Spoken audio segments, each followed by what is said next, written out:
pas mauvais, c'était très mauvais. Voilà, exactement. Alors, reprenons. T'as pas une gueule de porte-bonheur. Vous savez, les avis, c'est comme les trous du cul. Tout le monde en a un. Bienvenue tout le monde à After Eight, le talk show qui déconstruit tout, y compris la pop culture. Cette semaine, on a un gros morceau puisqu'on va parler de l'E3, le fameux salon du jeu vidéo qui se déroule à Los Angeles. Ça tombe bien parce qu'After Eight, c'est 2 personnes. Et quand je dis Los Angeles, c'est live from LA. À mes côtés, j'ai le plus Laurent Saïm de toute la West Coast. J'ai nommé Benjamin François, alias Quix. Bonjour à tous les auditeurs. Et mais toi qui es-tu, petit bonhomme? Et moi, je suis Daniel Andreev, aka Camille Robotics. Tu sais, le fameux Robotics Podcast Universe. Ah, j'en ai entendu parler, c'est un univers partagé très intéressant. Il y a quelqu'un qui a name droppé Camuiverse, mais Camille Robotics Universe, c'est pas mal. Ouais, que le mec il essaie de faire un takeover, ouais.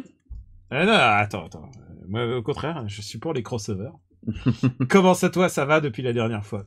Eh ben, écoute, moi ça va. Ça a été une semaine qui a été assez riche en émotions. Avec, alors, je parle pas forcément du jeu de David Cage quand je dis ça, mais voilà, il y a eu énormément d'annonces, il y a eu énormément de jeux. Moi, je suis pas mécontent de cette E3, donc c'est pour ça que je suis content qu'on en parle dans cet épisode. Maintenant, t'es sur place à chaque fois pour les voir. Ah bah maintenant, oui, je suis sur place, donc c'est quand même beaucoup plus pratique. Même si cette année, je n'y étais pas sur le salon. J'y étais l'année dernière, j'y étais quelques autres années avant, mais là cette année, bon, je n'y étais pas, je n'étais pas directement dans le salon. Mais oui, c'est toujours rigolo quand tu vas prendre le métro et que tu vois les gens qui vont dans l'autre sens avec leur badge autour du cou. Voilà, tu fais c'est des insiders. Évidemment. Bon bah écoute, je crois que c'est le bon moment pour commencer par nos news, ce moment où on parle un petit peu de ce qui nous est arrivé depuis ces 2 semaines. Alors, qu'est-ce qui t'est arrivé, mon cher Gaillard? À part l'E3, bien évidemment. Alors, je commence. Oui, bah, justement, vu que je n'étais pas à l'E3, il m'est arrivé d'autres choses. Je voulais revenir un petit peu, parce que je sais que c'est un sujet qui plaît, sur les États-Unis en eux-mêmes, et notamment leurs archaïsmes, puisque les États-Unis sont eux aussi entre tradité et modernisation, comme on dit. J'ai déjà parlé des impôts. Je pense que je ferai un jour une news entière, voire même un épisode entier sur les unités de mesure américaines, qui sont les unités de mesure les plus débiles au monde, parce que ils sont basés sur le système impérial anglais, sauf que ils ont changé des trucs, donc ils ont leurs propres unités de mesure à eux, donc c'est n'importe quoi. Non, en fait, je voulais revenir sur un truc qui est quand même très très très très drôle. Enfin drôle, non, c'est la prévalence du papier.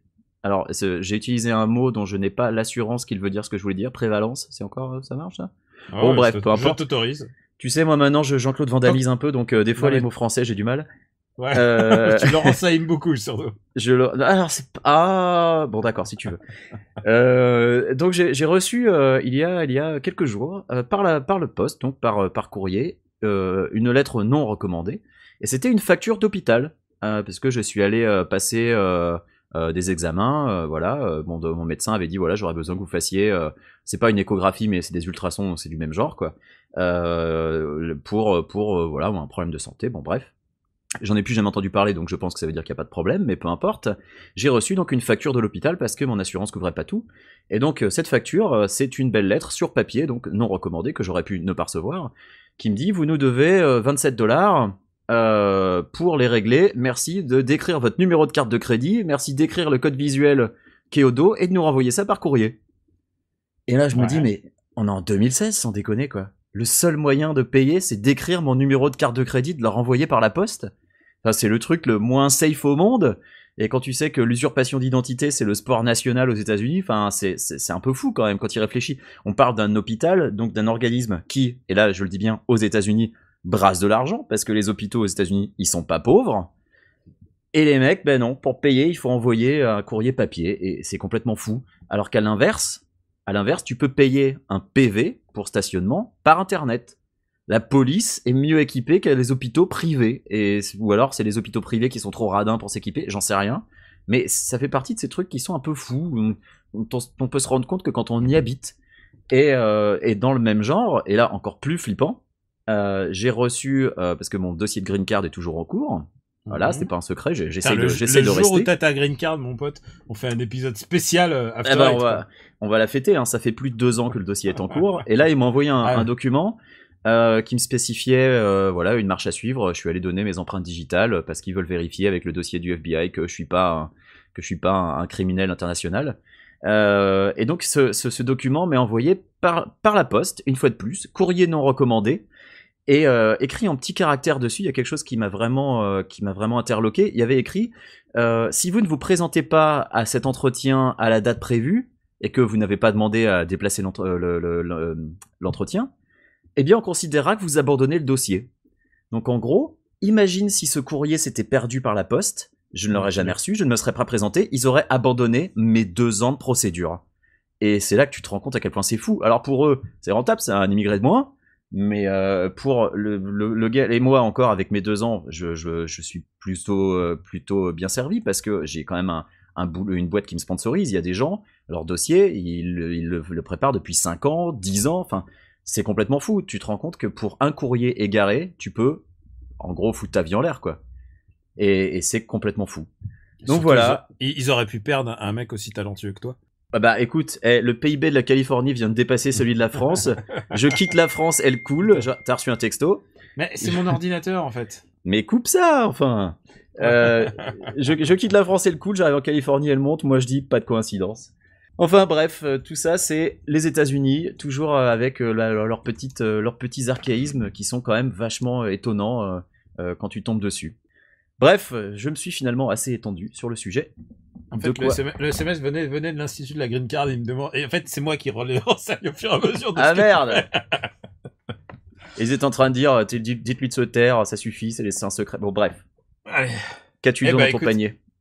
Eh ben, écoute, moi c'est simple. J'ai fait 2 spectacles récemment, 2 spectacles très différents. Le premier, c'est que j'ai fait le match d'ouverture de la Coupe de l'Euro. Putain, t'as joué? Non, mais j'étais au stade, donc j'ai vu ce que c'est qu'un stade sans ambiance, c'est-à-dire le Stade de France. D'accord. Et pourquoi sans ambiance? Ouais, parce que je sais pas pourquoi, à chaque fois le Stade de France, l'ambiance est un peu ripou. Ouais. Je sais pas si c'est peut-être le fait de l'équipe de France ou les autres, parce que j'ai fait un autre match depuis... C'était pas un match de l'équipe de France. Ah si, le match d'ouverture, c'est le match d'ouverture. C'était le match d'ouverture, d'accord. C'était France-Roumanie. D'accord. Et j'en ai fait depuis un autre au parc.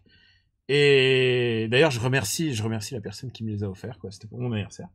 D'accord. C'est un chouette cadeau quand tu vois le marché noir, quand même. Sympathique cadeau, ouais. Ouais, c'est vraiment chouette. Et mais en fait, je vais surtout parler de l'autre spectacle que j'ai été voir. J'ai été voir L'homme qui ne savait pas mourir, ou les véritables et merveilleuses aventures du baron de Munchausen. Oh. Et alors, c'est une pièce de théâtre? C'est une pièce de théâtre et c'est plutôt un spectacle car il y a beaucoup de chants.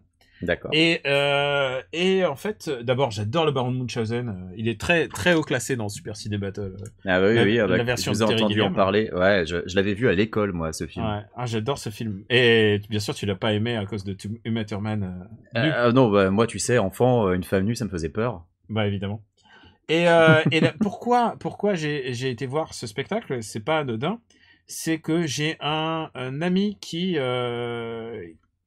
s'occupait des enfants qui ont joué ce spectacle. Car en fait, il s'agit d'un spectacle scolaire. Et alors là, pourquoi je te parle d'un spectacle scolaire? Parce que d'habitude, le spectacle scolaire, c'est des papas et des mamans avec des caméscopes qui regardent leurs enfants déguisés en tournesol. Puis qui les regardent à travers le caméscope pour voilà. une vidéo qu'ils ne regarderont plus jamais de leur vie. Là, c'est dans le cadre d'un programme qui vise à expliquer aux enfants ce que c'est que le métier du spectacle, en particulier le théâtre et l'opéra. C'est un programme qui s'étend sur plusieurs années.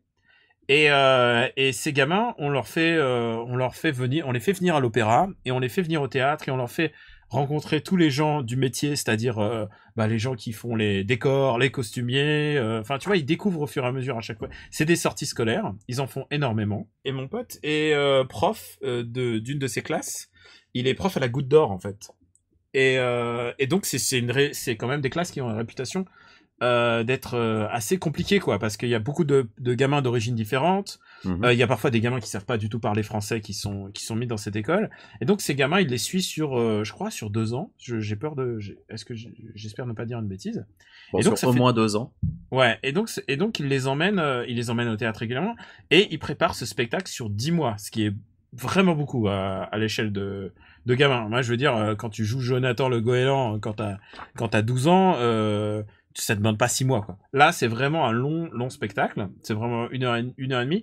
Et il y a d'autres classes. Il y a une classe de CM1, donc la sienne. Et il y a des gamins de 4e aussi.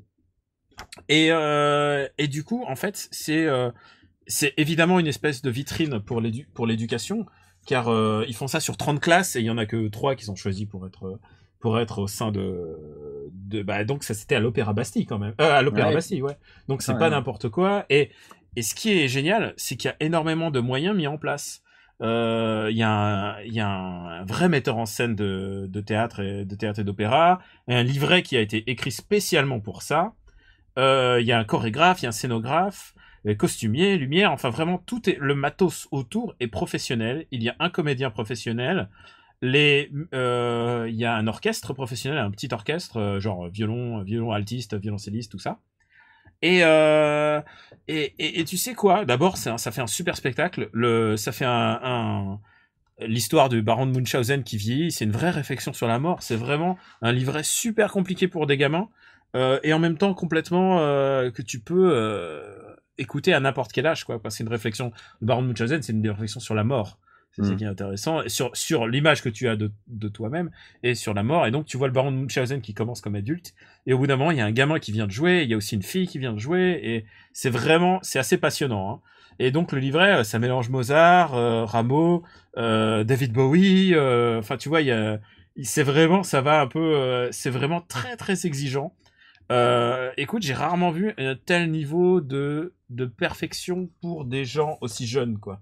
Parce que vraiment, alors après évidemment, c'est des gamins, ils ont pas forcément la voix d'un adulte qui a été comédien toute sa vie, mais ils avaient la niaque, quoi, et ça faisait plaisir à voir. Et toi, je sais que tu gueules beaucoup sur les doubles impôts que tu payes et tout, je sais plus tout ce que tu peux gueuler sur l'administration, mais tu vois, c'est dans ces moments-là que je me dis putain, nos impôts ils servent à quelque chose, quoi. Ça aide ces gamins à découvrir quelque chose de nouveau et à s'initier à quelque chose, et peut-être que ça créera des vocations ou des passions, peut-être et sans aucun doute ils s'en souviendront toute leur vie. Et donc j'étais vraiment ému de voir ces mômes.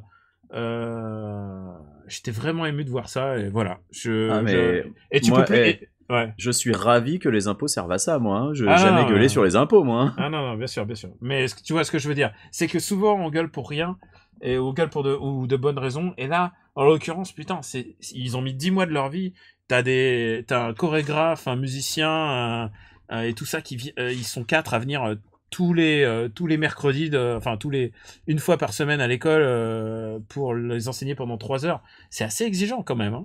Ouais, ça a l'air super. Et les gamins, il faut les tenir, hein, CM1. Moi, je connais mon pote Arnaud, c'est vraiment, genre, quand je vois des profs comme ça, je me dis, putain, les gamins, ils ont vraiment de la chance de tomber sur des profs comme ça, et c'est peut-être ces profs-là qui vont faire la différence et qui feront que, putain, qu'il y ait des gamins qui, même malgré les difficultés, parce que la vie te met toujours des murs devant toi, et qui vont les franchir, et ils vont peut-être les franchir avec passion et panache, quoi. Donc voilà, c'était pas une reco, c'était ce que j'ai vécu dans cette pièce de théâtre, et ça m'a vraiment ému.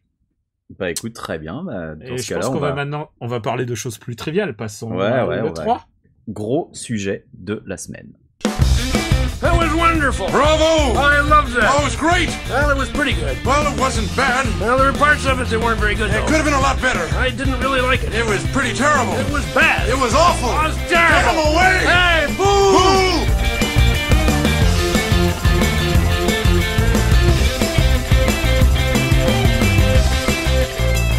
Eh bien, on est de retour pour le 3 avec un témoin direct quand même, à savoir Quix. J'espère que ce salon s'est bien passé pour toi, même en tant que spectateur. Bah, il s'est bien passé, ouais. Écoute, commençons tout de suite. Qu'est-ce qui t'a vraiment marqué dans cette E3 ? Et ben, en fait, tu vois, sans réfléchir, je crois que le truc qui m'a fait le plus d'effet, et sans même parler des jeux qui étaient présentés dedans, c'est la forme de la conférence Sony, que j'ai trouvé vraiment... C'était un quasi sans faute, en fait, pour moi. Elle était super rythmée, t'avais l'orchestre qui accompagnait les vidéos, c'était un enchaînement de vidéos quasi non-stop. Il y avait quasiment jamais d'intervenant qui venait sur scène pour raconter sa vie dont on n'avait rien à cirer. C'était vraiment mais une avalanche de jeux, et c'était claque après claque, en fait. Même sur des jeux... Est-ce qu'on peut dire que c'était un Nintendo Direct Live? Parce qu'il y avait l'orchestre et tout ça. Eh ben, c'est un ça peu ce que fait ressemblait à ça. Nintendo Direct. Hein. Ça ressemblait à ça. Ils auraient pu faire un stream sans faire une conférence, ça aurait pas forcément posé de problème. Après, voilà, avec l'orchestre, ça ajoutait un peu au côté grandiloquent. Et puis bon, ils ont balancé quand même des jeux qui étaient quand même... moi, qui personnellement m'intéresse. Enfin, pour la plupart des jeux qu'ils ont montrés, je les ai trouvés intéressants, quoi. Alors après, il y a le débat sur la fin. Est-ce que la fin, il devait avoir Red Dead et que la fin, elle termine un peu bizarrement puisqu'il montre un truc supplémentaire qui remonte Days Gone, ouais. Honnêtement, c'est pas grave, ça a pas gâché la conférence. Ça aurait été chouette de voir Red Dead 2. Après, est-ce qu'il était vraiment censé y être? C'est vrai. On sait pas. Ça reste une rumeur d'un mec sur Reddit. On s'en bat. Quoi qu'il arrive, Sony reste sort comme un grand vainqueur. Et mais ça, là, ouais. C'est en l'absence de Nintendo. Mais en même temps, Zelda est quand même un des jeux qui a fait beaucoup plus parler de lui. C'est un jeu qui va être extraordinairement décrié et adulé. Genre, ça se voit gros comme une maison, quoi. Genre. Non, mais c'est un jeu qui est extrêmement attendu. Puis c'est normal. Zelda Primal, c'est chouette comme idée. Je sais pas si t'as vu la vidéo des journalistes qui couraient pour aller y jouer le dernier jour parce qu'il y avait des files d'attente incroyables alors que c'était le seul jeu qui était sur le stand Nintendo. Alors il y avait peut-être des bornes Pokémon, je sais pas, mais c'était censé être le seul jeu à être présenté en grande pompe. Donc ils étaient censés en avoir plusieurs bornes et pourtant il y avait quand même des files d'attente phénoménales. Donc. Bah écoute. Ouais, alors je vais dire un truc, moi je vais pas courir, mais jeudi, donc un jour après la diffusion de l'épisode, je jouerai à Zelda, donc j'espère ne pas avoir à courir quand même. Bah tu seras peut-être sous NDA, mais sinon tu pourras peut-être nous dire ce que t'en penses. NDA, la démo, tout le monde y a joué. Bon bah tu pourras nous dire ce que t'en penses. Il y a eu plus d'impression sur un jeu que n'importe quel jeu. Quel est le truc qui toi t'a marqué? Si j'avais un truc à retenir... bah moi c'est cette semi-absence de Nintendo. Tu sens que le 3 est plus du tout dans leur timing, qu'ils vont faire un Nintendo Direct d'ici quelques mois. Je pense que l'annonce de leur console ça sera en septembre. Ouais. Moi je verrais bien comme toi une annonce de la console et puis une annonce de quelques jeux qui accompagneront le lancement en même temps, quoi. Ouais, je pense qu'ils vont changer un peu leur démarche. Ils ont compris que les Nintendo Direct c'est vraiment ça qui fonctionne. T'as un accès direct au public. Il y a pas de filtre et c'est vraiment eux qui maîtrisent leur communication. Ah, évidemment, voilà. quand ils loupent le coche, évidemment, ils ont qu'à se prendre à eux-mêmes. Par exemple, toute l'histoire de Link garçon. Putain, mais arrêtez de vous. Voilà, ça c'est si j'avais à retenir vraiment un truc à la con, c'est cette histoire de Link garçon. Les justifications débiles. Voilà. Ouais. Tu le fais ou tu le fais pas. Mais voilà, le problème. Mais te justifie pas comme un connard. Exactement. Le problème, c'est pas de filer un Link garçon. Bon, bah, tant pis, c'est une occasion manquée. Mais les justifications qui ont été apportées sont nulles à yesh. Autant dire, bah, écoutez, non, on a considéré qu'il valait mieux que ce soit un gars. Point. C'était tellement simple de répondre ça. Ouais. Et voilà. Et même dire, on a l'habitude que ça soit un garçon, ça pourrait presque suffire. T'as juste l'air un peu débile. Mais ce que je veux dire, c'est de justifier ça en disant, ouais, il grimpe des murs et on voit sa jupe, mais putain, c'est tellement crétin, quoi. Et en fait, ça me rappelle juste que les Japonais souvent la jupe, c'était pour Last Guardian, hein. C'était pas pour Last Guardian. Mais tu vois, genre, mais c'est du même topo. Les Japonais sont moins bien briefés en termes de PR que les Ricains, quoi. Je pense que le Ubi et compagnie, par exemple, ils sont vraiment genre bien blindés depuis l'histoire de Assassin's Creed et tout ça. Mais je pense tu penses qu'Aonuma a été désarçonné par la question, qu'il s'y attendait pas? Je sais pas, je crois qu'il le laisse faire. Parce que c'est un peu le maître Zelda à bord. Ils ont sorti Linkle dans Hyrule Warriors. Enfin, eux-mêmes ils teasent un Link fille. Ouais, et mais en plus ils ont dit on n'a jamais dit que c'était un garçon, enfin genre Ouais, quoi. donc c'est incompréhensible que derrière ils aient pas préparé un discours genre bon bah non on le fait pas ce coup-ci, on a considéré que que le moment était pas venu et puis c'était tellement simple de répondre ça, c'était vraiment bizarre. Ouais, moi ce qui m'a marqué en fait, c'est que c'est vraiment un E3 de transition. Ces histoires de demi-console à la con là de Alors vraiment, c'est vraiment de la branlette espagnole. ça c'est ma déception slash incompréhension de la conférence Microsoft. Enfin, leur communication elle est complètement aux fraises. Enfin, annoncer un modèle slim et annoncer dans la foulée un nouveau modèle plus puissant rétrocompatible. Genre qui fait ça quoi? Voilà. On leur a pas dit et du coup et alors bon, je disais du mal des pires japonais mais Microsoft c'est incroyable quoi. Ils disent un truc dans l'interview suivante, ils disent un autre truc. Ils disent le contraire, voilà. Ils disent il faut un écran 4K, mais si t'as pas d'écran de 4K, bah ça sert à rien, mais c'est compatible, mais c'est pas Et puis il y a eu qui aussi, faut croire, qui croire. Il y a eu aussi que immédiatement dans la foulée après l'annonce de la Scorpio, il laisse entendre un modèle à la Apple où tu vois, t'as ton iPhone 6, t'as ton iPhone 6S, mais les jeux ils fonctionnent encore depuis l'iPhone 5. Fait ouais, et ensuite ils démentent ça. Parce que en fait, quand ils annoncent ça, ils détruisent le marché de la console, plus ou moins, parce qu'ils en font un PC. Hein, on va pas, enfin, c'est un marché qui est pas entièrement un PC parce que tu peux pas faire une console avec des pièces détachées, mais un modèle à la iPhone, on n'est plus du tout sur un modèle de console classique. Voilà, on va pas se mentir. Et là, ils annoncent le truc, puis finalement ils le démentent. Alors au final, on n'y comprend plus rien. La communication de Microsoft, c'est une cacophonie et c'est une catastrophe. Et l'HoloLens aux abonnés absents aussi, ça c'était intéressant, comme s'ils avaient abandonné. Donc maintenant, ils ont montré de la VR avec Minecraft. Ils ont fait venir John Carmack sur scène. Carmack qui était là, genre pendant 30 secondes, tu l'as vu, et ensuite, hop, salut, t'as bien joué à Minecraft. Enfin, c'est incompréhensible. Leur conférence, c'était un gros bordel. Du coup, Sony, il suffisait de montrer 2 jeux, il gagnait. Hein. Mais c'était fou, hein. Cette configuration. Parce que la conf Sony était d'une fluidité et d'une simplicité parfaite, et Microsoft, c'était le gros boxon. Dis-moi, bon, on a déjà commencé à hater, mais je crois que me souvenir que tu as fait le tour, non pas du salon, mais tu as fait des micro-trottoirs là-bas et tu as rencontré, semble-t-il, des gens qui nous ont fait part de leur déception. Est-ce que tu pourrais me confirmer ça? Alors voilà, je me suis baladé aux abords du Convention Center et bon, moi je suis tombé sur des gens assez avenants, je leur ai demandé leur avis sur le salon. Et principalement ce qui les avait déçus, parce qu'on est quand même un podcast de hate. Ouais. Et écoute, on va écouter le premier extrait. La vraie déception de l'E3, c'est que Persona 5 était pas jouable. Ah bah, ça c'est une déception. Et en plus, l'année dernière, grosse déception, Doom pas jouable. Voilà, Persona 5 pas jouable. J'ai pas pu récupérer le chapeau de chat qui filait à pas à tout le monde, mais qui filait. Ah mais un E3 de merde alors. Et E3 de merde. Ouais, complètement. Voilà, complètement. Très bien, bah merci. Je t'en prie. Alors Daniel, Persona 5, qu'est-ce que tu en penses toi? Persona 5, moi ça me parle, c'est un des jeux que j'attends le plus. Mais alors j'ai regardé des vidéos et putain la user interface est de plus en plus compliquée à suivre quoi. Ils ont tout mis dedans quoi.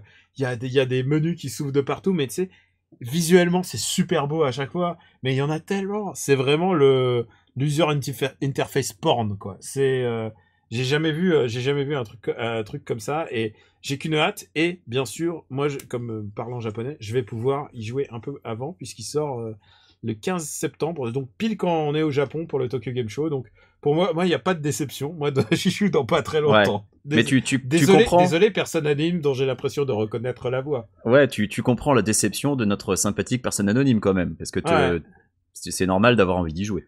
Écoute, j'ai envie de le serrer dans mes bras pour telle une poire pour lui faire faire comprendre que non, écoute, il y a une vie après Persona 5.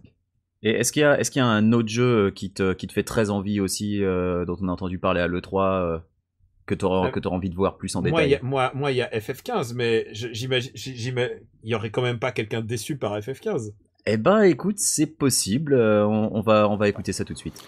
Alors, mon premier flop de l'E3, je pense que ce sera le choix de la nouvelle démo de Final Fantasy XV, parce que c'est un accident industriel de plus et qu'on est quand même à la 3e démo sortie, dont 2 qui ont vraiment posé des questions sur le jeu. Après, voilà, on va pas s'épancher sur le sujet. Vraiment, l'autre truc qui m'a vraiment fait mal au cœur, c'est que j'ai pu essayer les touch, donc les contrôleurs de Oculus. Donc, il y avait le Vive et le touch pour essayer le nouveau Serious Sam VR. Et les touch sont absolument imbitables. J'ai eu des crampes plus vite qu'avec une DS, sachant que j'ai des crampes avec une DS au bout d'1h30. Voilà. Là, au bout de 15 minutes, j'avais envie que la démo s'arrête, alors que la démo faisait peut-être 17 minutes ou un truc comme ça.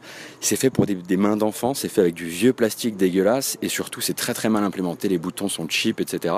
Et je me suis dit, c'est pas possible, quand t'es face à un mec, à des gens comme HTC, qui ont le Vive, qui ont bien bossé leur techno et tout, et que tu t'apprêtes à sortir ce modèle, parce que c'est censé être le modèle final qui sort en octobre, c'est hyper chaud. Donc, je pense que la guerre des casques plus contrôleurs qui aura lieu normalement en octobre est plus ou moins déjà gagnée. Merci. Il n'y a pas de souci. Alors, moi je suis assez d'accord, cette démo de FF15 avec le développeur qui se fait bolosser par son boss, c'était un petit peu ridicule. C'est ridicule, mais je pense que c'est un truc... Moi, écoute, j'écris l'article ultime sur FF15, ou plutôt sur développement, depuis que j'ai été au Japon pour le voir en 2006, donc tu vois, ça remonte. Et je me demande lequel des développeurs qui travaillent aujourd'hui sur FF15 était en âge de boire de l'alcool au moment de l'annonce de ce jeu, quoi. parce que vraiment c'est n'importe quoi. Et moi je suis pas déçu par FF15, au contraire, je crois que s'ils avaient réussi leur démo, ça m'aurait moins intéressé. Et là, je suis encore en train de m'interroger, qu'est-ce qui se passe? Où ça va? Et du coup, c'est mon jeu le plus attendu de tous les temps. Je pense que notre sympathique deuxième intervenant anonyme est pas forcément déçu par FF15 lui-même, mais par contre, la démo, ouais, qui était quand même assez catastrophique. Mais c'est génial, le fait qu'ils aient foiré la démo d'un truc super attendu à 2 mois de sa sortie, c'est extraordinaire, genre, ouais. Et alors, j'ai hâte d'y être, quoi. Ouais, et sur son deuxième point, donc l'Oculus Touch, alors moi j'ai jamais touché à l'Oculus Touch, j'imagine que toi non plus. Si, je crois que... Attends, l'Oculus Touch, c'est lequel? C'est celui d'Oculus, mais je crois que c'est le Vive. Moi j'ai essayé le Vive et j'ai essayé le VR. Voilà. Donc, et tu alors on a tous les deux testé le Vive. Qu'est-ce que t'en penses, toi? C'est la même cam, c'est la même merde. Moi je me fiche des casques, en fait. Je me demande... leur Batman VR de Sony me fait un peu plus envie parce que c'est Batman, mais et le X-Wing VR, et je sais que c'est des jeux qui vont durer 15 minutes, c'est juste pour faire de la démo, mais moi j'ai fait dans ma culotte quand j'ai vu les trucs, honnêtement. Alors moi j'ai touché au Vive, c'est sûr que le PlayStation VR ça sera pas la même qualité que le Vive, mais le Batman et le X-Wing, ah non mais j'ai vu les trucs, j'étais tout fou. Tu sais que ça sera pas des vrais jeux. Ah oui, je sais que ça va être des mini-jeux de 15-20 minutes. D'une heure, en maxi. Mais c'est pas grave, un combat d'X-Wing, je peux le refaire 10 000 fois, c'est pas grave. Et imagine le Batman, c'est dans la Batwing, et tu te balades, et tu pilotes et tout. Non, en fait, ou dans la Batmobile. Ça sera un jeu d'aventure, et tu verras par les yeux détective, tu sais, le mode... le scan détective que tu connais bien dans Arkham, dans la série. Ah merde, Arkham. ah bah alors si c'est ça, d'un coup, je suis plus hypé du tout. Bah, ça sera ça pendant 1 heure, ça sera un jeu de détective. Mais pourquoi pas, moi j'ai bien envie. Bon, écoute, voilà, je pense pas qu'on puisse être plus déçu. Ah, est-ce que tu aurais peut-être encore une déception de quelqu'un qui traverse, traversait par là? Ouais, j'en ai un troisième. Allez, balance le son papa.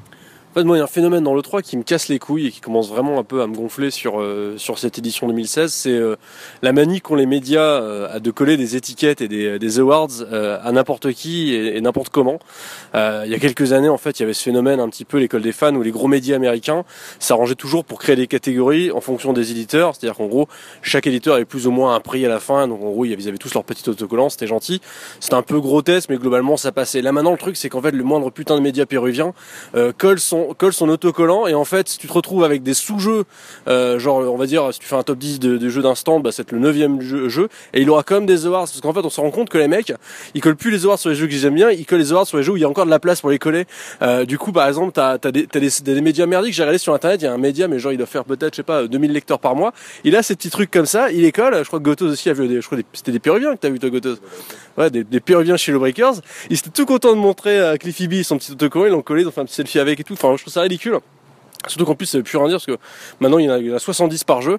Donc voilà, c'est vraiment le côté MeToo et le côté je m'affiche qui commence un peu à me péter les couilles ce 3. Donc voilà, c'est mon petit coup de gueule 2016 de l'E3. Bah merci. Voilà. Bon, après toute cette haine, on va quand même se faire nos jeux coup de cœur, quoi. On va Bah pas on juste va bâcher filer des jeux. nos awards, nous. Voilà. On n'est pas péruviens, mais. Bon, alors, je pense que tous les deux, on peut le dire, on a Zelda dans ligne de mire. Ouais, tu veux commencer? Écoute, ouais. D'abord, qu'est-ce qu'il avait contre les Péruviens, là? J'aime pas du tout ça. Je sais pas. J'adore le Pérou, putain. Ah, vraiment, J'ai rien à répondre à ça. Ah, j'adore le Pérou, c'est un pays qui est magique. Je pense que Florent Pagny ne te contredira pas. Ah non, il est au Venezuela, lui, ou quelque chose comme ça. Bah, il est en Patagonie, c'est pas au Pérou. Il est en Ah non, c'est au Patagonie. Chili. Non, ouais. Écoute, ma géographie de l'Amérique du Sud est à peu près aussi au point que la géographie du reste du monde des Américains, donc. Les États-Unis, C'était gratuit. Allez, vas-y. En mal. Allez, Donc, je pense que Zelda. pour nous deux, Zelda. Quoi qu'il arrive, Zelda, j'ai envie, j'ai envie. Et surtout, j'ai pas vu j'en ai vu très peu de lignes de dialogue. C'est du jeu, c'est du open world. C'est ce que j'ai envie de redécouvrir dans Zelda. J'ai envie de redécouvrir de nouveaux horizons. L'aventure, quoi. Ouais, voilà. J'ai envie de sentir quelque chose de nouveau. Et le fait de pas me filer des villages avec des PNJ dont j'ai rien à foutre. Ah bah surtout 1h30 de village avec des PNJ en début de jeu, ça c'est le tue l'amour, quoi. C'est fini ça, je veux plus en entendre. Et c'est vrai que ce qu'on a vu là, tu démarres dans cette espèce de temple ou de tombeau bizarre et ensuite hop t'es direct dehors et t'es direct dehors et c'est très Zelda, c'est très Zelda. C'est très Zelda, voilà, on perd pas de temps, quoi. Ça, quoi. Et je suis d'accord. Attends, juste pour finir sur Zelda, ouais. avant que sur Zelda en fait, je suis entièrement d'accord avec toi. Le côté aventure me branche vraiment.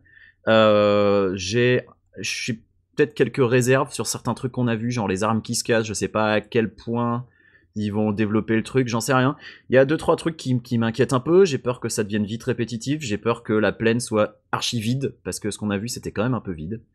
Mais ça sera vide, c'est de la plaine. Mais les mecs ils demandent des open world, mais tu veux quoi, un open world de 10 cm? Ah bah, c'est sûr qu'on peut pas avoir dans un open world 50 monstres au mètre carré. Alors je vais te dire un truc, moi j'ai joué à Far Cry Primal, on en a parlé dans une émission précédente. Là il y a un animal tous les 10 cm quoi. Et les gens disent putain mais la forêt elle grouille de partout, c'est n'importe quoi. Bah ouais mais qu'est-ce que tu veux? Tu veux que ça soit un truc genre... Non, il faut trouver un juste milieu. Après c'est juste une inquiétude, voilà, le jeu je l'attends. En fait j'ai quand même vachement plus envie de mettre les mains dessus que sur Skyward Sword. Skyward Sword je y ai jamais joué et je n'ai pas envie d'y jouer. Et c'est la première fois de ma vie que j'ai pas envie de jouer à un Zelda canonique, quoi. Il me fait pas envie du tout. Ouais. Bah, moi, c'est peut-être par erreur, peut-être qu'il est bien quand on s'y met. Mais... Je les ai lâchés tous les deux, les deux derniers là, les Twilight et tout ça. Twilight, t'es pas allé au bout. Mais honnêtement, Twilight, moi je te cache pas que, en fait, une fois que t'as passé le premier village qui est relou, tout le début de l'aventure est vraiment bien. Les donjons, et puis arriver les donjons sont super, mais alors l'open world, le world, mais arrivé sur la fin, même les donjons sont pas super. Le donjon du crépuscule, par exemple, moi je l'ai trouvé catastrophique. J'ai trouvé super nul. Et c'est dans les derniers. Mais ouais. Bon bref. Dans les trucs que j'ai envie de jouer, bah écoute, je les mets en lot, une trilogie japonaise évidemment. FF15 parce que putain, j'ai tellement envie d'y jouer. J'ai tellement envie de voir. J'ai l'impression que eux ne savent pas ce qu'ils vont nous donner et ça me réjouit encore plus presque. Je mets aussi Gravity Rush 2, Gravity Days. C'est vrai que le premier était quand même un de tes GOTY. Je suis très fan de Gravity Days. C'est vraiment un jeu. C'est un des rares jeux où j'arrive à trouver une espèce de forme de poésie. C'est un jeu pour les gens qui aiment rêver. Et j'ai envie que Gravity Rush 2 me fasse rêver. Ah moi je me rappelle, tu t'étais pointé, t'avais les yeux qui pétillaient, tu m'avais dit faut que je te montre un truc. Et puis t'avais sorti ta Vita. Ouais. Et puis tu as commencé à jouer à Gravity Rush et t'étais tout fou. Et je me rappelle, ouais, tu m'avais vendu le jeu ce jour-là. Ah, c'est génial. Et le 2, j'ai hâte d'y rejouer. J'ai refait le 1 sans aucun problème là sur le 2 exclu PS4, hein, il sort pas sur Vita, on est d'accord. Ah non, bien sûr, c'est fini. La Vita, c'est fini. La Vita, c'est terminé, ouais. Et dans mon trio japonais, pour aller plus vite, je mets Persona 5, évidemment, parce que, mais de toute manière, c'est des jeux qui vont sortir en septembre au Japon. Ouais. Ouais, entre FF15 et Persona, genre, si les gens n'achètent pas une PS4 à ce moment-là au Japon, ça sert à rien de continuer, les mecs. Eh bah, moi, je t'avoue que la PS4, là, je suis tenté. Alors, je vais attendre si jamais ils annoncent une PS4 Neo. Dis-moi quelques jeux PS4 qui t'ont fait envie, alors. Bah, justement, dans les jeux PS4 qui m'ont fait envie, moi, Horizon, je suis hypé par ce truc-là. Monster Hunter pour les gaijin, ça te plaît? Bah, ouais, parce que j'espère que ce sera pas juste Monster Hunter pour les gaijin, mais honnêtement, moi, ce que j'ai vu, j'ai l'impression que c'est... voilà, comme avec Zelda, c'est l'aventure, quoi. T'as une espèce de monde sauvage qui a l'air, qui est super beau déjà. Enfin, honnêtement, il en met plein la tête. Et puis j'ai bien aimé le concept d'immobiliser l'espèce de robot avec des flèches, avec des cordes. Cool, J'ai cool. trouvé ça. Enfin, il y a plein d'idées qui m'ont vraiment vendu le truc. Moi, le on va seul pas- bémol, c'est que je suis pas fan du tout des mecs qui le développent, mais ça a l'air d'être un autre jeu, quoi. C'est qui les mecs? C'est Ready at Dawn qui développe ou c'est C'est les mecs de Killzone. Ah oui, attends, c'est. Ouais. J'oublie toujours. Eh bien, leur je nom. ne sais plus, c'est pas grave. Oui, je confonds. Alors non, Tu c'est sais pas- que- alors, c'est faut que je te Guerilla, dise- c'est Guerilla, C'est Guerilla. Tu sais que quand papa dit une trop grosse connerie, je vais le balancer, il fait un patch sur le. Il m'a demandé, file-moi le fichier audio, je mets un patch dessus. Écoute, non, je ne le ferai pas. Ah. On assume les conneries qu'on raconte. Après, voilà, on s'est rattrapé. Je suis curieux du God of War chez les Vikings. Moi, la licence, elle a fini par me saouler. J'avais fait le 3 sans trop de passion. J'ai même pas fait le Moi, ça- Gaiden qui était sorti en fin de vie PS3. Je suis pas très fan, moi, de God of War, bizarrement. C'est des beat'em all efficaces. Et j'avoue que moi, sur PS2, les deux premiers m'avaient vraiment mis une claque. Et je m'étais rendu compte que putain, la PS2 était capable de faire ça. C'était quand même vachement Je crois impressionnant. que je les ai vus trop tard et après tout le bin, c'est du coup, c'est pas ma passion, quoi. Ouais. Et puis, Days Gone, le jeu avec lequel Sony a conclu sa conférence, au final, je suis curieux aussi. Parce que pourquoi pas. J'ai bien aimé Pas le assez concept avancé, quoi. des. Ouais, mais j'ai bien aimé le concept des zombies qui courent dessus. Et il y en avait, mais une telle quantité, c'était quand Ah, même tu veux dire impressionnant. Left 4 Dead?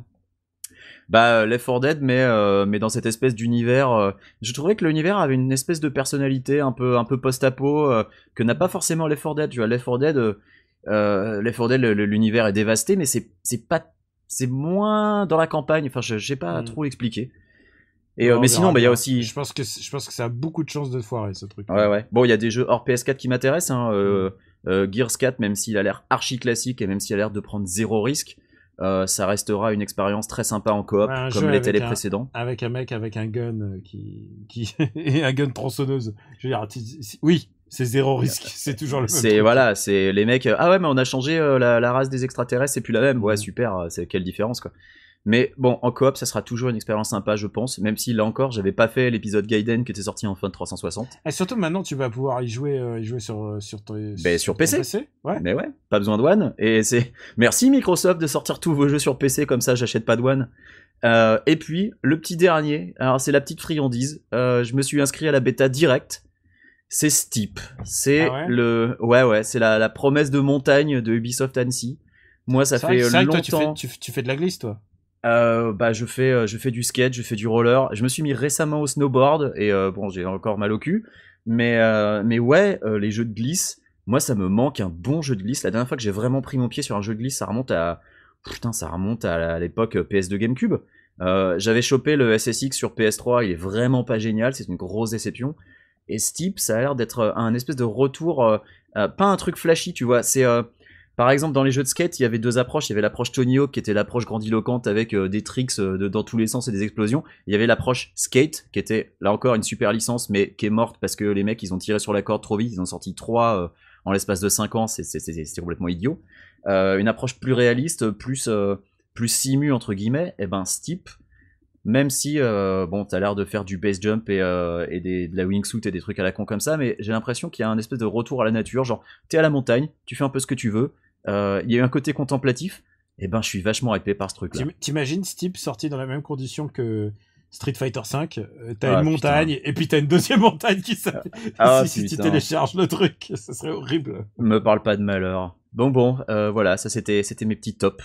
Bon bah voilà, on a été positif quand même pour une fois. Ouais, bah justement, on a été un peu trop positif, je pense qu'il faudrait qu'on parle quand même des trucs qui nous ont déçus. Bah FF15, FF15 aussi. Ouais, ça t'a été quand même déçu par FF15 ? Non, mais ouais, évidemment, la démo était nulle à yesh, mais c'est aussi mon truc le plus attendu à la fois, quoi. Et du coup, tu l'attends avec crainte ou Ah, je l'attends avec pourvu que ça sorte et pourvu qu'il y ait des trucs à raconter et que je puisse raconter des trucs autour, quoi. Moi, j'en ai quelques-unes de déceptions. Je veux que ça soit un truc qui me raconte une histoire. Moi, je me suis rendu compte en voyant la présentation de Watch Dogs 2 que finalement, j'en avais rien à cirer de ce jeu. Alors que j'ai pas détesté le premier, et honnêtement, il était bourré de défauts. Il était écrit avec le cul. Il était écrit vraiment, c'était horrible. La ville manquait vraiment de vie. Il y avait vraiment, c'était tellement décevant. Même s'il y avait plein de petits trucs sympas, genre quand tu hackais les gens pour les espionner, j'ai trouvé ça super comme idée. Après, voilà, le jeu était bourré de défauts, mais je me rends compte que le 2, j'en ai vraiment rien à carrer. Mais je m'en fous, mais alors d'un point. Donc évidemment, si les reviews sont élogieuses et grandiloquentes, ben, je m'y pencherai. Mais à l'heure actuelle, tu vois, si c'est un 7, je m'y pencherai pas, quoi. Dans le même genre de déception, Record, dont on a vu un nouveau trailer avec a priori du gameplay, ma hype est complètement retombée. Alors c'est des anciens de Retro Studio derrière, donc ça va certainement pas être complètement pourri, mais ce que j'en ai vu, je sais pas s'ils ont foiré leur trailer, mais j'en ai vraiment plus rien à cirer non plus. Et le dernier, celui qui me fait vraiment très très très très peur, c'est Quake Champions, qui a donc été annoncé par Bethesda. Bon, c'est juste une cinématique avec zéro gameplay, hein, sauf que on est en mesure de s'attendre à un jeu à la Overwatch avec des champions, avec des caractéristiques particulières. Et moi, ça me fait très très peur, parce que l'impression que j'ai, c'est que Bethesda, ils se rendent compte que Battlecry, le truc, c'est fini, c'est terminé. On va essayer de le mettre sous le tapis et faire en sorte que tout le monde oublie qu'on avait même annoncé ce truc-là et le sortir jamais. Et on va remplacer par Quake Champions pour concurrencer Overwatch. Honnêtement, moi j'ai peur que ça perde complètement tout ce qui faisait le sel de Quake, de la même manière que le multiplayer de Doom a complètement raté le coche avec ses loadouts, genre où tu peux te balader avec seulement 2 armes. Le truc de Quake, c'est que Quake a toujours été un truc de technique en fait. Autant Doom a été une révolution, autant Quake c'était une surenchère technique. Quake c'était une surenchère technique, mais pas juste technique au sens technique 3D, c'était aussi c'était l'école du skill, quoi, avec les rocket jump, les jump, les circle jump, les strafe jump. Et je veux dire, c'est une formule où il y a difficilement de choses à moderniser. Autant Doom, tu peux bien voir ce qu'ils voulaient faire. Autant Quake, tu sens qu'ils ont un nom derrière et ils vont essayer d'assurer en fonction du nom, quoi. Bah j'espère. Moi je te cache pas que Doom le multi, je sais toujours pas ce qu'ils essayaient de faire avec. Mais là Quake Champions, j'ai un peu peur. Je suis d'un côté content parce que un nouveau Quake. De l'autre, le dernier jeu à être sorti avec le nom Quake, c'était Enemy Territory Quake Wars, un jeu qui a été, je pense, grandement sous-estimé, qui aurait mérité une meilleure reconnaissance, mais bon, c'était un Enemy Territory plus qu'un Quake. Quake Champions, j'ai peur, moi. Je joue toujours à Quake Live, hein. Pour moi, Quake 3, ça reste la quintessence du fast FPS en multi. Donc j'ai les boules. Je vais le garder un œil dessus, mais je suis pas rassuré. Mais bon, dans le même temps, on avait peur pour Doom aussi, et le solo était très bon, donc écoute, qui vivra verra. Bon écoute, je pense qu'on a bien fait le tour de la question de l'E3, n'est-ce pas? Ouais, il y a certainement des trucs qu'on n'a pas cités, hein.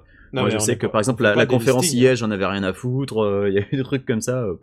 Toi t'attends pas Titanfall 2 chez EA? Ah, c'est vrai qu'il y a Titanfall. Merci de me rappeler ça. Bah ouais. Moi j'attends Titanfall 2 et t'avais joué bizarre. Au 1? J'ai joué au 1 et le 1 il me manquait un mode story. Ouais. Et là ils ont mis ce qui manquait, c'est-à-dire un et voilà, et genre c'est vraiment des histoires c'est des robots géants et je suis en manque de jeux avec des robots géants. Tu sais ce qui va vraiment te manquer, c'est une compatibilité avec le stick de Steel Battalion.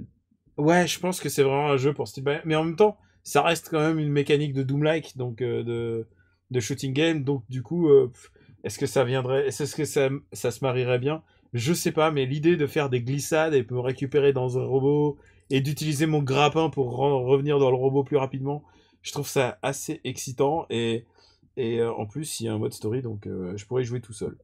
Bah écoute, je m'y pencherai peut-être, j'avoue que moi j'ai jamais joué au premier Titanfall et j'étais pas forcément super hypé par le truc, mais bon, pourquoi pas, je le garde, non, je garde un œil super dessus. Dynamique et tout, c'est vraiment chouette, quoi.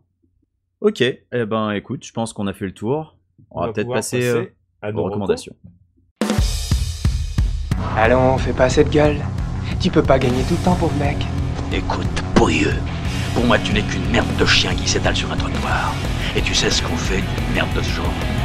On peut l'enlever soigneusement avec une pelle, on peut laisser la pluie et le vent la balayer, ou bien on peut l'écraser. Alors si tu veux un conseil d'ami, choisis bien l'endroit où on chira. Et vous le savez, After Eight est un titre trompeur, blablabla, blablabla, parce qu'on aime aussi des choses blablabla, blablabla. Nous sent le mec qu'on a marre un peu, hein. Non, mais attends, il y a la formule et à un moment il faut sortir de la formule. Et nous, on aime des trucs, et donc on va vous recommander des trucs, quoi qu'il arrive. Alors dis-moi, mon ami Quix, qu'est-ce que tu as à nous recommander cette semaine? Alors, cette semaine, j'étais très pris par le 3, donc je n'ai pas eu le temps de voir ou de lire beaucoup de choses, mais j'ai eu le temps d'écouter des podcasts, car tu le sais, j'écoute des podcasts en voiture, et tu le sais, à Los Angeles, on conduit tout le temps. Et j'ai donc écouté le nouveau podcast, qui est un spin-off du podcast de ZQSD, si l'on peut dire, qui s'appelle ABCD, qui est animé par donc Force Rose, de l'équipe de ZQSD, et Diren.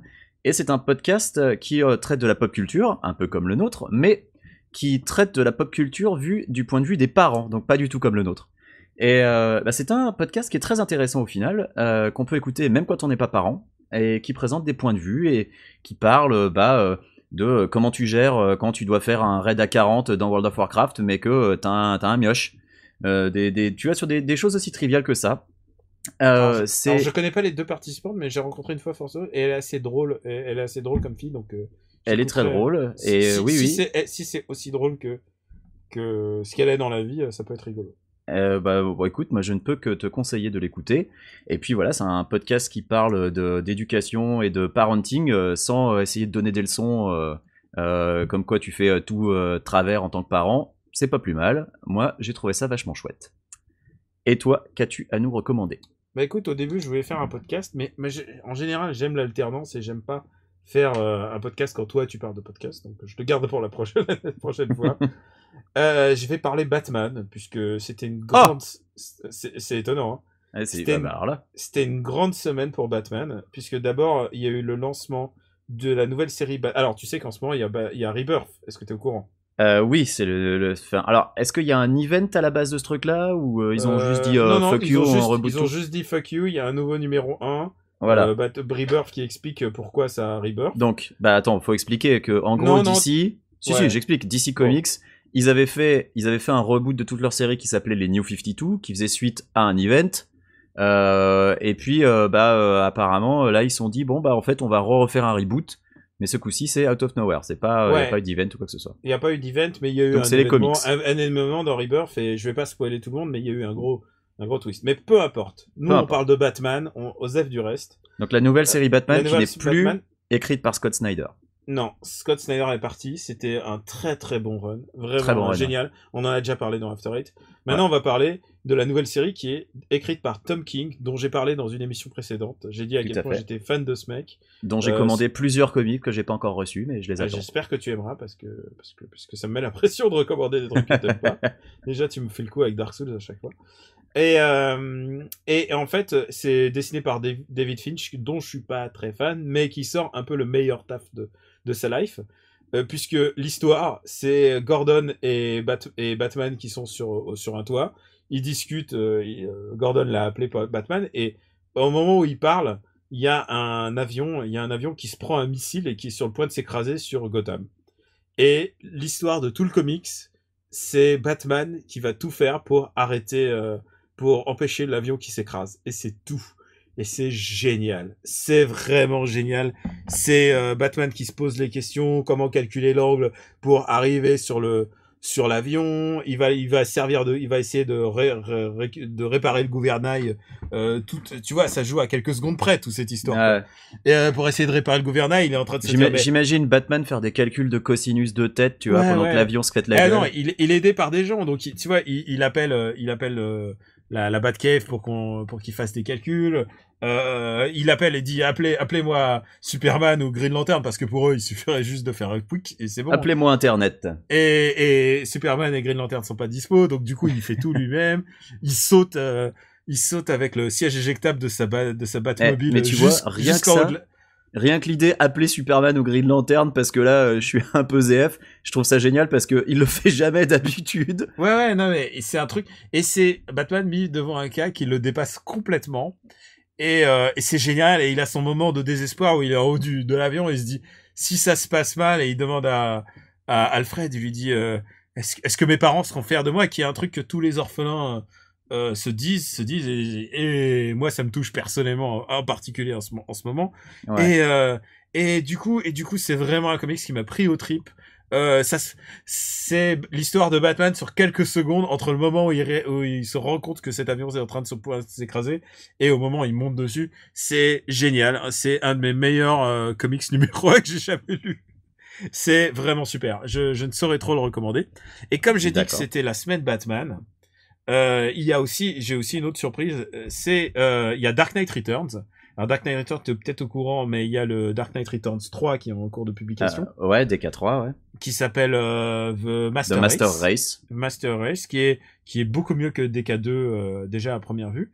Et là, celui-là s'appelle Dark Knight Returns The Last Crusade. Et ce qu'il fait, c'est que il réécrit ni plus ni moins la mort de Jason Todd en fait. Puisque c'est situé dans le monde de Dark Knight Returns et ça explique pourquoi Batman a raccroché les crampons.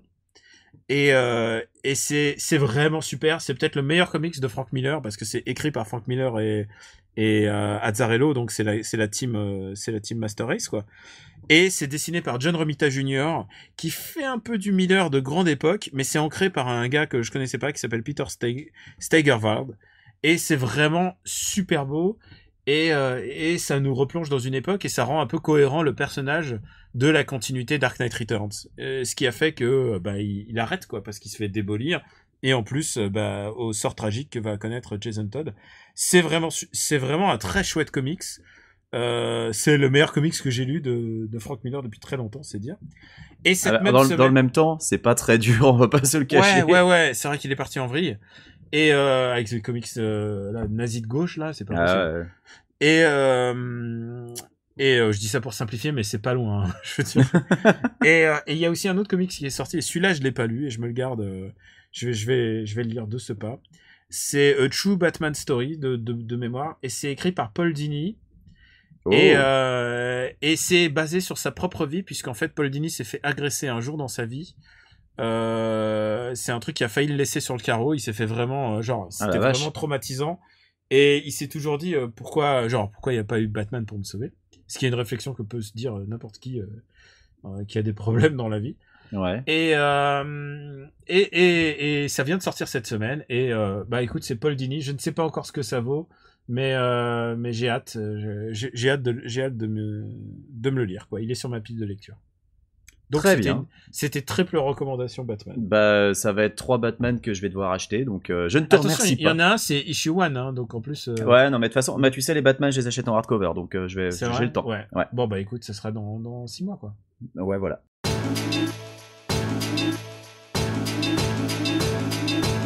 C'est la fin du 12e épisode d'After Eight spécial E3. On espère que vous avez aimé. Il a pas duré 1h47 celui-là, donc les gens qui nous écoutent en faisant du footing devraient être contents. Ah, c'est vrai que le précédent spécial Super Ciné Battle était plus long. Du coup, on va peut-être avoir beaucoup moins d'auditeurs, hein, puisqu'ils sont peut-être morts à cause de l'épisode d'avant. J'espère pas. J'espère pas non plus. Surtout le nombre de gens qui nous ont demandé des crossovers d'autres Super Ciné Battle. Ça viendra peut-être. Ça viendra peut-être, qui sait. Alors n'hésitez pas à nous faire savoir ce que vous en pensez et surtout à faire connaître ce podcast autour de vous. Parce qu'en plus, je sais pas si t'es au courant, en plus cette semaine, c'était le gros beans dans le podcastverse français. Et oui, j'en ai entendu parler. Slate a mis le sien, mais chacun a dit moi j'étais là. Et Prums. Ouais, non, mais juste, chacun fait entendre sa voix. Et oui, et du coup, moi, ce que personne n'a parlé de nous, nous sommes off the radar. Mais nous, c'est pas grave. Nous, si tu veux, moi, je suis pour que les gens écoutent plein de podcasts. Voilà, moi aussi. Et nous, on a le Robotics Podcast Universe. C'est un truc à part. Et il existe que parce que vous l'écoutez et parce que vous le faites connaître autour de vous. Et vraiment, on compte vraiment sur le bouche à oreille plus que la pub ou les trucs comme ça. De toute façon, on n'a pas les moyens. Non, mais oui. Mais le seul truc de pub qu'on fait, c'est qu'on le met sur Facebook. C'est qu'on spamme sur Twitter. Ouais. On le met une fois mercredi sur Twitter, une fois vendredi, et une fois sur Facebook et basta quoi. C'est notre seule manière de faire de la pub. C'est la seule manière dont on va le faire, je pense. Et donc vraiment on compte sur vous. On compte donc c'est vos commentaires sur le site, sur Facebook, sur iTunes. C'est les fameuses petites étoiles. Les petites étoiles.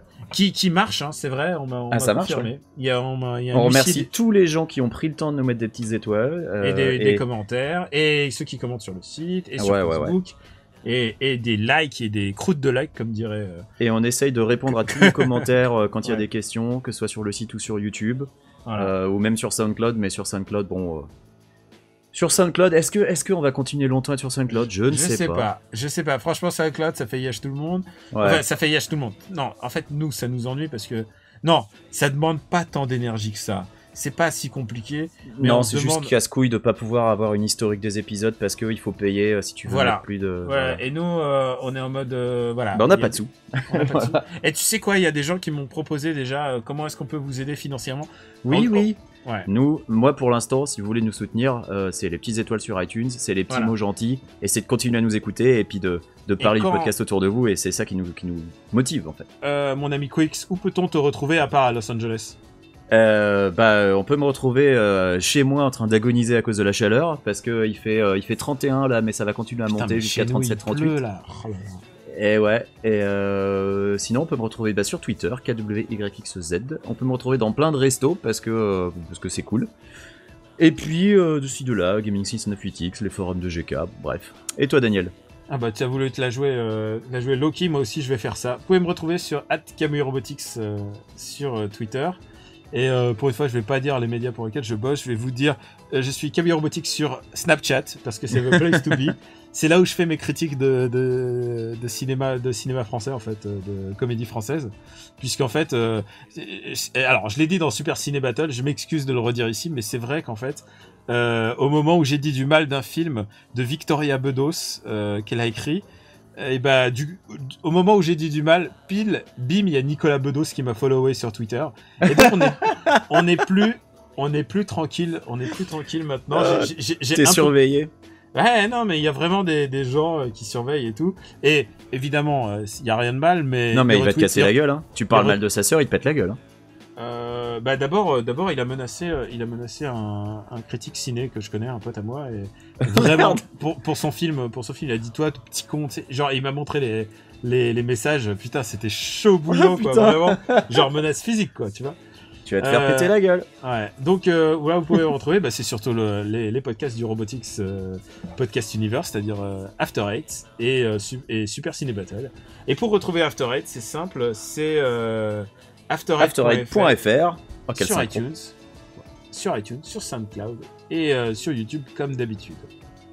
Et on a encore fait une outro super longue, ça commence à devenir d'habitude. Ouais, et en plus j'imagine tu vas rajouter un petit truc, je sais pas si t'en as enregistré un, genre les petits trucs derrière, parce qu'il y a des gens qui écoutent jusqu'au bout. Ah, peut-être, je sais pas. S'il y a des conneries derrière. Ouais, ça se trouve, je sais pas, tu vas t'enregistrer tout seul. Je vais t'imiter. Bon, ah non, s'il te plaît. Sinon, j'imite... Sinon, tu fais François Hollande, non ? Sinon, j'imite Henri Michel qui imite François Hollande. Et ça, c'est pire. Mais ça sera un concept. C'est le jour où on fera un crossover avec Henri Michel, je pense que tu pourras faire ça. Ah, j'ai hâte. Bon, on vous dit à bientôt pour les prochains épisodes. On vous embrasse et merci. Des bisous. Encore. Salut. Ciao.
Tu veux placer où les avis des personnes rencontrées au hasard? Est-ce qu'on peut les foutre Complètement au hasard, hein. Je me baladais en faisant la autour du Convention Center et puis je suis tombé sur des gens. Bah, vu que c'est des déceptions, on va dire ce qui nous a marqué, ensuite ce qui nous a déçus. Et je dis, en parlant de déception, t'as rencontré 3 connards. Puis alors, en plus, je leur ai dit, tu me dis un truc que t'as trouvé nul à chier, quoi. Je leur ai même pas demandé un top ou quoi que ce soit. Je dis, attends, c'est After Eight. Et en plus, tu leur dis que c'est du... Comment ça s'appelle déjà? C'est la culture de la haine. Ouais, c'est ça, voilà. Ils vont dire du mal, et voilà.